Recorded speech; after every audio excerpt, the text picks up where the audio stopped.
Hello food lovers, welcome back to my channel. మళ్ళీ ఒక simple and tasty రెసిపీతో వచ్చేసాను. చూస్తుంటేనే అర్థమైపోతుంది కదా, నిజంగా ఎంత యమ్మీగా ఉందో తెలుసా. చాలా బాగుంది, పుల్ల పుల్లగా, కొంచెం కారంగా. నాకైతే చాలా బాగా నచ్చింది. మీకు నచ్చిందా అయితే కామెంట్లో చెప్పేయండి. పిల్లల లంచ్ బాక్స్కి హడావిడిగా అవుతుందా, త్వరగా పెట్టాలా? పోనీ మీ ఇంట్లో వాళ్ళు ఆఫీస్కి వెళ్తున్నారా, లేకపోతే మీరు ఆఫీస్కి వెళ్తున్నారా? ఫాస్ట్గా అయిపోవాలా? అయితే 5 లేదా 10 నిమిషాల్లో రెసిపీ కంప్లీట్. నిజంగా చాలా సింపుల్గా, ఈజీగా, టేస్టీగా ఉంటుంది. ఏంటి అని చూస్తున్నారా? అదే మామిడికాయ పప్పు. నిజంగా సూపర్గా ఉంది. కందిపప్పులో ఐరన్, ప్రోటీన్, ఫైబర్ ఇలాంటి మంచి పోషకాలు ఉంటాయి. అలాగే మామిడికాయలో మంచి విటమిన్స్, ఫైబర్, మినరల్స్ ఎక్కువగా ఉంటాయి. పప్పులో కూరగాయలన్నీ కలుపుకొని తింటే ఫైబర్కి ఫైబర్, ప్రోటీన్కి ప్రోటీన్, టేస్ట్కి టేస్ట్, హెల్త్కి హెల్త్. ఎలా చేసుకోవాలో సింపుల్ ప్రాసెస్లో చెప్తాను, వినేయండి.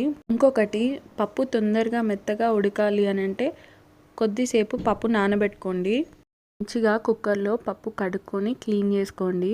అందులోనే కొంచెం పసుపు, టమాటోస్, ఉల్లిగడ్డ, నేను ఇలా చూపించాను కదా మామిడికాయలు, అలా కూడా వేసుకోవచ్చు, లేకపోతే చిన్న ముక్కలుగా కట్ చేసి కూడా వేసుకోవచ్చు. అందులో కొంచెం కారం అండ్ కొన్ని వాటర్ వేసుకొని 3 to 4 విజిల్స్ పెట్టుకోండి. పప్పు మెత్తగా ఉడికిపోతుంది. ఒకవేళ ఉడికిపోతే మళ్ళీ విజిల్స్ పెట్టుకోవచ్చు.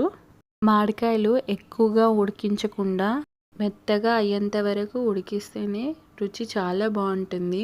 వెల్లుల్లిని పోపులో వేస్తే మంచి ఫ్లేవర్ వస్తుంది. అండ్ లాస్ట్లో కొత్తిమీర వేసుకుంటే మంచి అరోమాని ఇస్తుంది. ఇప్పుడు పోపు పెట్టేసుకుందాము. కొంచెం నూనె పోసుకొని అందులో జీలకర్ర ఆవాలు, అది కొంచెం వేగిన తర్వాత వెల్లుల్లిపాయలు, అది కూడా కొంచెం వేపుకొని లైట్గా ఎండుమిరపకాయలు, మీ దగ్గర ఉంటే కరివేపాకు కూడా వేసుకోండి.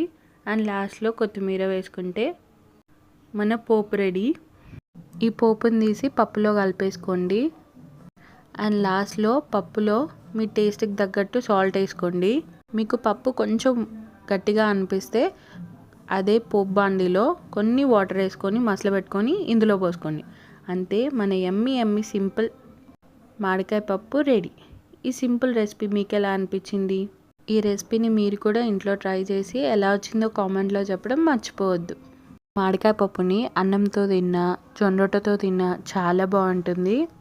ఈ రెసిపీ మీకు నచ్చితే లైక్ చేయండి, షేర్ చేయండి అండ్ సబ్స్క్రైబ్ చేసుకోండి. And keep watching my channel. Thank you. See you in the next video.